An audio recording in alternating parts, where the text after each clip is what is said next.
Welcome to Burlap Teachers. Enjoy the video. You begin by cutting stimulation. Do this now. Close distracting tabs and mute notifications. This reduces cognitive load and lets the prefrontal cortex recover. Next, hydrate with 250-500 ml of water so circulation and neurotransmitter production stabilize. Add a pinch of salt or electrolyte if you feel faint. Then take a micro rest, a 5-20-minute nap or sensory break in a dark, quiet space. Once done, you'll notice focus returning and anxiety levels dropping, so you can continue to deeper recovery steps. You now rebuild internal resources by feeding and moving the body.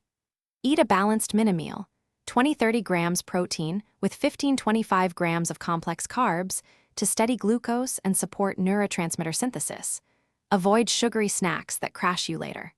Then, do 7-12 minutes of light aerobic activity and mobility to raise cerebral blood flow and BDNF, which helps learning and mood. Make sure to follow with 3-5 minutes of controlled breathing.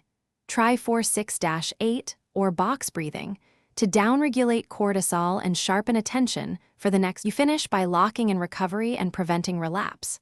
Use a structured return, 25-50 minutes of focused work, followed by 5-10-minute breaks. This consolidates gains and prevents restart fatigue.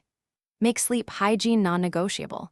Begin a 60-90-minute wind down, keep the room cool and dark, and avoid screens to support memory consolidation. If exhaustion persists despite these steps for more than 2 weeks, track sleep, mood, and stress patterns. Make sure to consult a clinician, especially if you experience severe cognitive decline. Thanks for watching. Consider subscribing if this video helped you.